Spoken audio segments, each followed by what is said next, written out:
Good day everyone and welcome to the video. I wanted to try and get this done in one take, but it's going to be way too long, so I'll break it up into a few segments.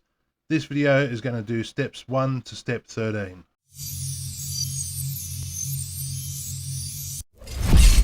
Alright, so step 1, charge the battery using LiPo, so it's already charged. So first bit is just making up these gears.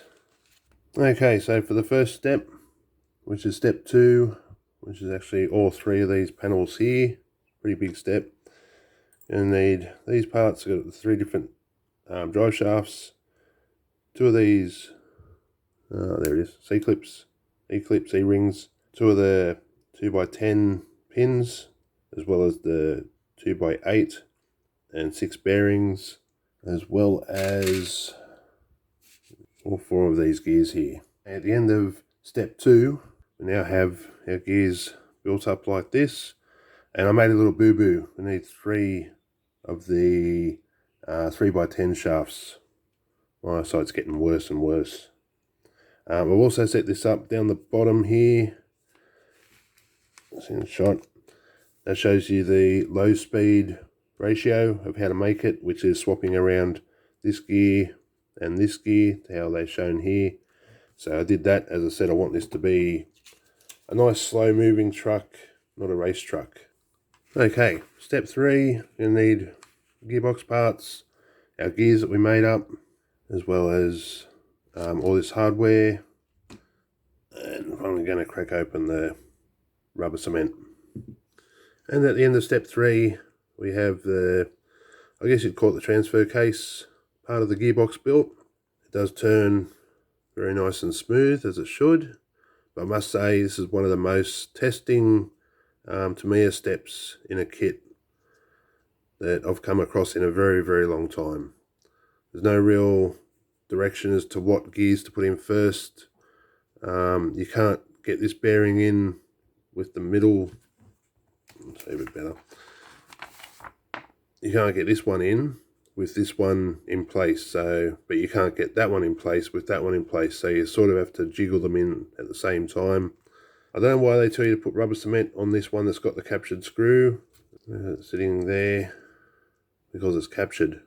This will focus, so it can't come out, and once it's secured down it won't rattle. So I don't know why they put cement on that. The inside one I can understand, even though I think it is pretty much held in by the part opposite it. So whatever.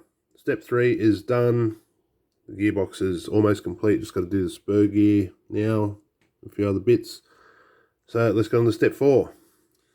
Okay, step 4. Need the spur gear mount, which was on the same part as the gearbox.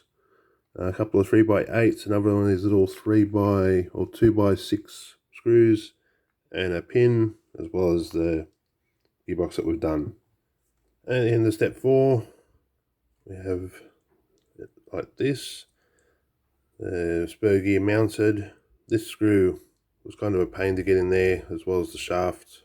And then that shaft was like moving around. You could hear it like going in and out. So I just put a dab of grease on there. Probably wipe most of it off, just to make that pin stick a little bit in there so that it doesn't just rattle around while it's driving.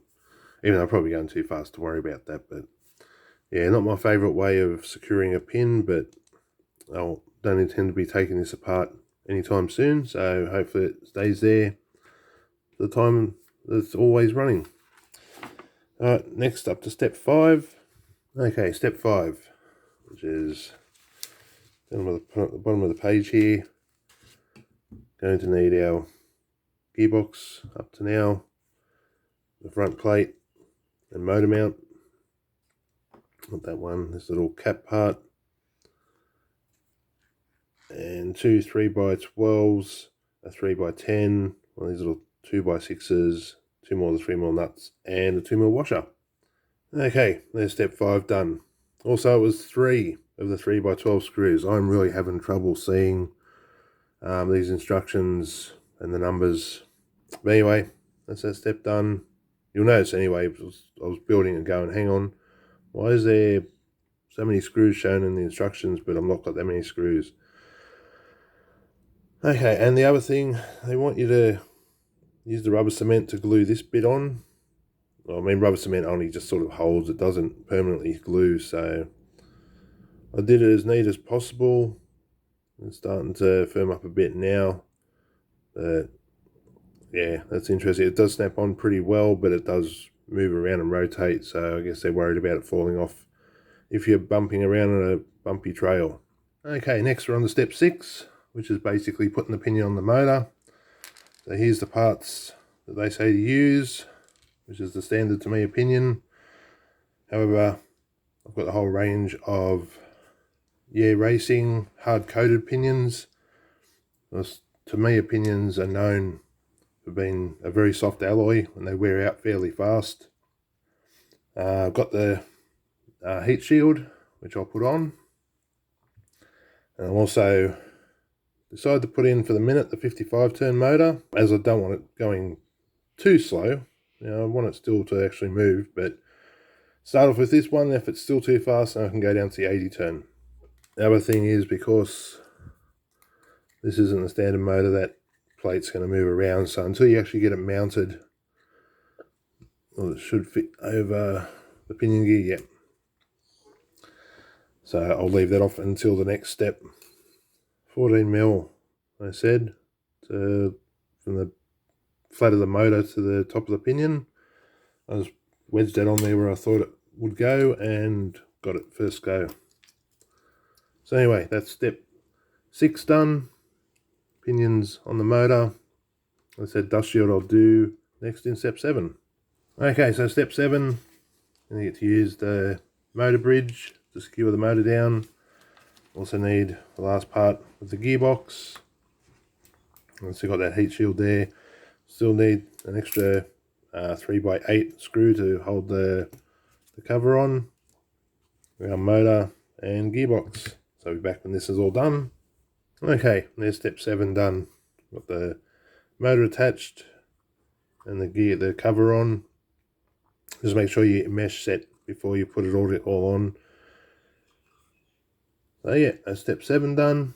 Alright, on to step 8, which also means opening bag B. Okay, so up to step 8.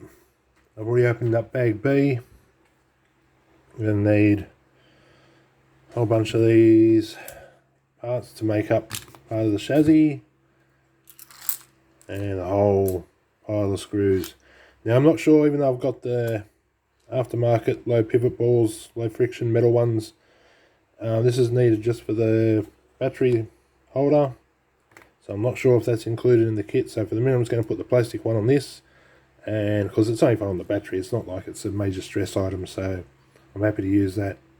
I'll get this put together. We'll check in a moment. Alright, here's step 8 all finished.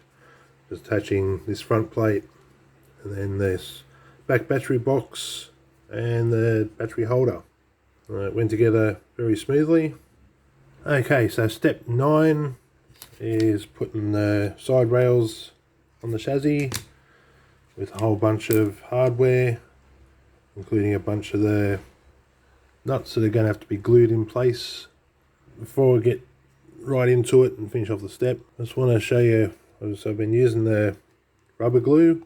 First I was trying to use the brush and that, but it was just like you have to spend half the time just brushing the glue off the stem to be able to use it, sort of thing. So instead what I found was easier was just to lift it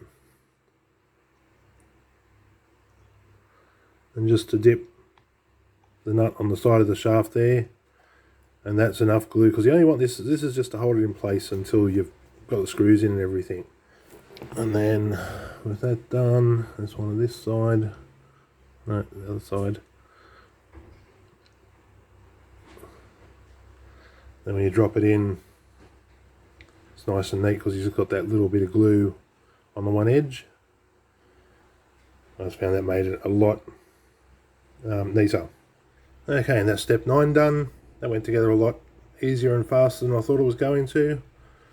I was expecting it to be a bit of a struggle to sort of get everything lined up and that, but all the nuts are in there with their bit of glue and the side rails are attached. Okay, and on to step 10.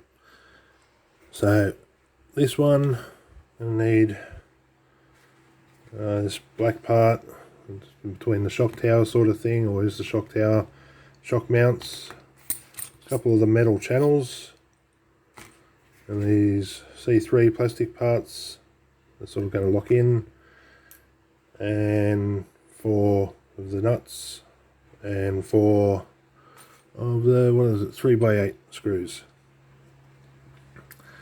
and a bit more of the rubber cement. Actually, this is the servo mount, that's what it is. My bad. Alright, back when this step's done. And there's step 10 done. This is for the lay down servo mount. You can also turn this part over and have it as an upright servo mount. I'm just going to do it this way to start off with and see how it goes, and then I can play with it later. Okay, step 11. Now we're going to get the chassis and going to mount the servo holder shock mount that we just finished onto that.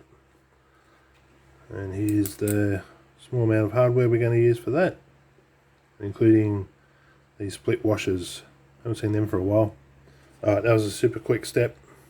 That front bit just slid on the channel there, and then the screws attached it. Okay, on to step 12. Once again, got the same shock towers or shock mounts. Got a different little bridge part to go in between because we don't have a servo, and just a couple of nuts and screws for this step. And here's step 12 all done. It's a nice simple one, just basically screwing this cross member onto the shock towers. Okay, so step 13, and we need the other 2 metal channels, 2 more of these nut holder pieces, so there's basically the nut imprint in there, and just 4 of the 3x15 screws. Alright, here's step 13, all done. That was an interesting step, having to slide the rails in, have this part go over, have the plastic bits in there that were glued to the metal. One of the nuts wanted to start trying to fall out of this one, but we got there in the end. Just wasn't a very satisfying step. And that's where I'll leave this episode. There's still a lot more steps to go, and I don't want to make this video too long. So thanks for watching. Remember to like and subscribe, and I'll see you in the next video.